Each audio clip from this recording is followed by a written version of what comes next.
The Declaration of Independence. When, in the course of human events, it becomes necessary for one people to dissolve the political bands which have connected them with another, and to assume among the powers of the earth the separate and equal station to which the laws of nature and of nature's God entitle them, a decent respect to the opinions of mankind requires that they should declare the causes which impel them to the separation. We hold these truths to be self-evident, that all men are created equal, that they are endowed by their Creator with certain unalienable rights, that among these are life, liberty, and the pursuit of happiness, that to secure these rights, governments are instituted among men, deriving their just powers from the consent of the governed, that whenever any form of government becomes destructive of these ends, it is the right of the people to alter or to abolish it, and to institute new government, laying its foundation on such principles, and organizing its powers in such form as to them shall seem most likely to affect their safety and happiness. Prudence, indeed, will dictate that governments long established should not be changed for light and transient causes. And accordingly, all experience hath shown that mankind are more disposed to suffer while evils are sufferable than to right themselves by abolishing the forms to which they are accustomed. But when a long train of abuses and usurpations, pursuing invariably the same object, evinces a design to reduce them under absolute despotism, it is their right, it is their duty to throw off such government, and to provide new guards for their future security. Such has been the patient sufferance of these colonies, and such is now the necessity which constrains them to alter their former systems of government. The history of the present King of Great Britain is a history of repeated injuries and usurpations, all having in direct object the establishment of an absolute tyranny over these states. To prove this, let facts be submitted to a candid world. He has refused his assent to laws, the most wholesome and necessary for the public good. He has forbidden his governors to pass laws of immediate and pressing importance, unless suspended in their operation till his assent should be obtained, and when so suspended, he has utterly neglected to attend to them.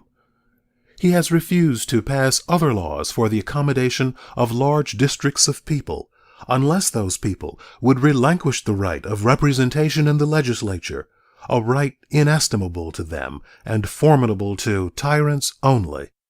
He has called together legislative bodies at places unusual, uncomfortable, and distant from the depository of their public records, for the sole purpose of fatiguing them into compliance with his measures. He has dissolved representative houses repeatedly for opposing with manly firmness his invasions on the rights of the people. He has refused for a long time, after such dissolutions, to cause others to be elected, whereby the legislative powers, incapable of annihilation, have returned to the people at large for their exercise, the state remaining in the meantime exposed to all the dangers of invasion from without and convulsions within. He has endeavored to prevent the population of these states, for that purpose obstructing the laws for naturalization of foreigners, refusing to pass others to encourage their migrations hither, and raising the conditions of new appropriations of lands. He has obstructed the administration of justice by refusing his assent to laws for establishing judiciary powers. He has made judges dependent on his will alone for the tenure of their offices and the amount and payment of their salaries. He has erected a multitude of new offices and sent hither swarms of officers to harass our people and eat out their substance. He has kept among us, in times of peace, standing armies without the consent of our legislatures. He has affected to render the military independent of and superior to the civil power.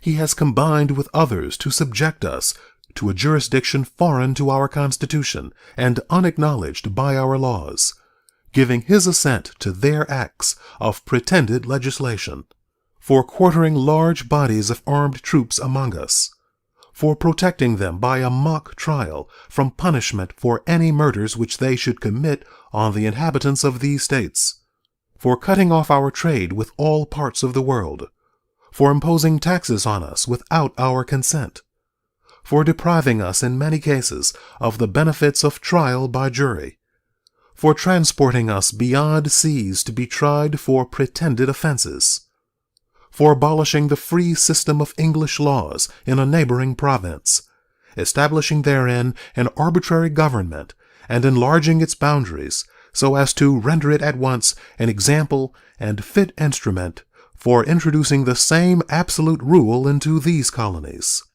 for taking away our charters, abolishing our most valuable laws, and altering fundamentally the forms of our governments, for suspending our own legislatures, and declaring themselves invested with power to legislate for us in all cases whatsoever. He has abdicated government here, by declaring us out of his protection and waging war against us. He has plundered our seas, ravaged our coasts, burnt our towns, and destroyed the lives of our people. He is at this time transporting large armies of foreign mercenaries to complete the works of death, desolation, and tyranny, already begun with circumstances of cruelty and perfidy scarcely paralleled in the most barbarous ages, and totally unworthy the head of a civilized nation. He has constrained our fellow citizens, taken captive on the high seas, to bear arms against their country, to become the executioners of their friends and brethren, or to fall themselves by their hands. He has excited domestic insurrections amongst us, and has endeavored to bring on the inhabitants of our frontiers, the merciless Indian savages, whose known rule of warfare is an undistinguished destruction of all ages, sexes, and conditions. In every stage of these oppressions, we have petitioned for redress in the most humble terms. Our repeated petitions have been answered only by repeated injury. A prince whose character is thus marked by every act which may define a tyrant is unfit to be the ruler of a free people.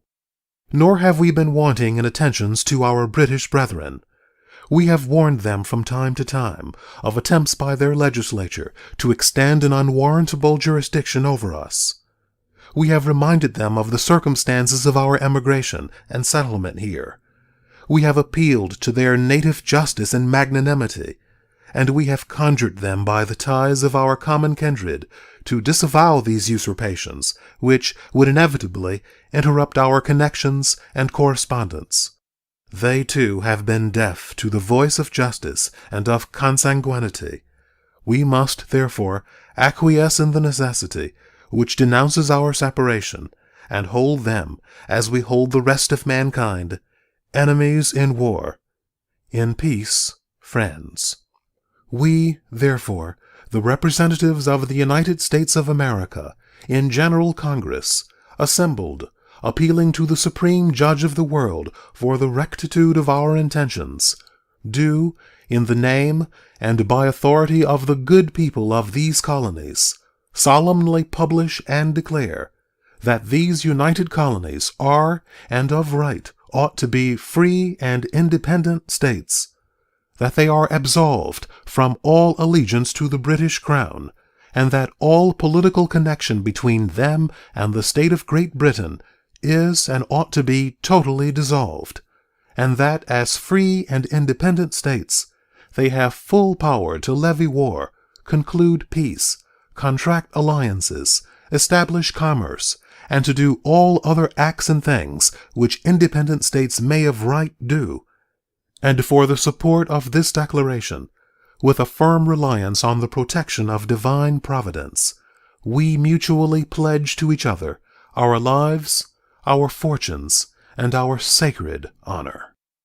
Signed from Georgia by Button Gwinnett, Lyman Hall, and George Walton, From North Carolina, by William Hooper, Joseph Hughes, and John Penn. From South Carolina, by Edward Rutledge, Thomas Hayward, Jr., Thomas Lynch, Jr., and Arthur Middleton. From Massachusetts, by John Hancock. From Maryland, by Samuel Chase, William Paca, Thomas Stone, and Charles Carroll of Carrollton.